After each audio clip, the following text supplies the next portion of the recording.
और क्योंकि आज जो मार्केट रेगुलेटर सेबी है उसकी एक बोर्ड बैठक है, महत्वपूर्ण मुद्दों पर चर्चा होगी और साथ ही साथ एमएफ इंडस्ट्री को लेकर कुछ महत्वपूर्ण निर्णय इस बैठक में संभव भी हैं। मेरे सहयोगी इस वक्त ब्रजेश हमारे साथ मौजूद हैं और इस बैठक में क्या क्या संभव है आउटकम उसको समझने की कोशिश करते हैं। ब्रजेश जी, गुड आफ्टरनून।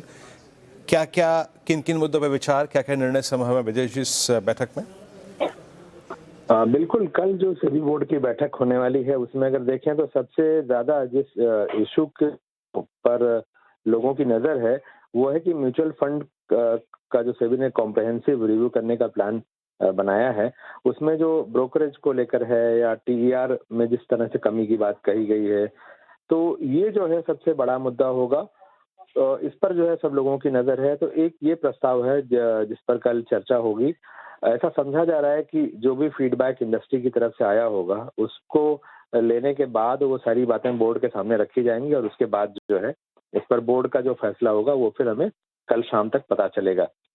दूसरा जो अहम मुद्दा है कि जो स्टॉक ब्रोकर के नियम है इनमें बदलाव का जो प्रस्ताव है इसको भी बोर्ड के सामने ले जाया जाएगा। इसमें दो चीजें अहम है।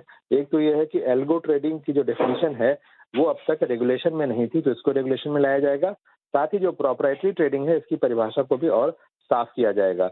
एक और इशू है जो निवेशकों के लिहाज से अहम है कि और कंपनियों के लिहाज से भी अहम है, वो ये है कि जो बहुत बार ऐसा होता था कि जो प्लेज शेयर होते हैं उनमें जिन लोगों आईपीओ के पहले जो ये होता है कि सारे शेयर लॉक इन होने चाहिए, तो जो प्लेज शेयर वाले लोग होते हैं कई बार वो अपने शेयर जो आईपीओ के पहले खरीदे होते हैं प्लेज कर देते हैं और बहुत बार वो प्रमोटर के साथ जो है बार्गेन करते हैं, क्योंकि उन्हें पता होता है कि प्रमोटर जब तक ये शेयर जो है प्लेज की स्थिति में रहेंगे प्रमोटर कहीं ना कहीं झुका रहेगा, लिस्टिंग नहीं कर पाएगा। तो उसका भी रास्ता जो है वो साफ किया जाएगा। साथ ही निवेशकों के लिए अहम बात यह है कि जो देखते हैं डीआरएचपी के 600-700 पन्नों वाले डीआरएचपी होता है, तो उसकी एक छोटी समरी 15-20 पेज की वो भी निवेशकों को दी जाएगी ताकि वो ठीक से पढ़ सकें, कंपनी के बारे में जान सकें कि जहां वो पैसा लगा रहे हैं। तो एक ये बात हो गई। दूसरी बात यह है, एक और अहम बात यह है कि जो हमने जिस तरह से देखा था काफी विवाद हुआ था कि जो सेबी के बोर्ड मेंबर्स होते हैं और साथ ही जो सीनियर ऑफिशियल्स होते हैं सेबी के, उनके लिए जो कोड ऑफ कॉन्फ्लिक्ट का नियम है उसको नए सिरे से लाया जाएगा। इस पर समिति ने एक रिपोर्ट भी दी थी, हाई लेवल कमेटी ने। तो एक यह मुद्दा होगा। साथ ही एक और चीज अच्छी है कि जो 1 अप्रैल 2019 के पहले बहुत से लोगों ने शेयर अपने फिजिकल शेयर लॉन्च किए थे, वो कन्वर्ट नहीं कर पाए थे डीमैट में, तो उनके लिए एक बार और ये रास्ता जो है खोला जाएगा।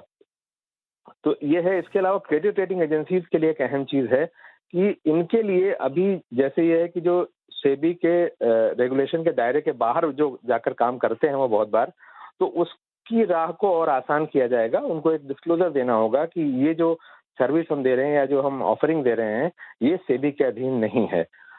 तो एक ये अहम चीज होगी।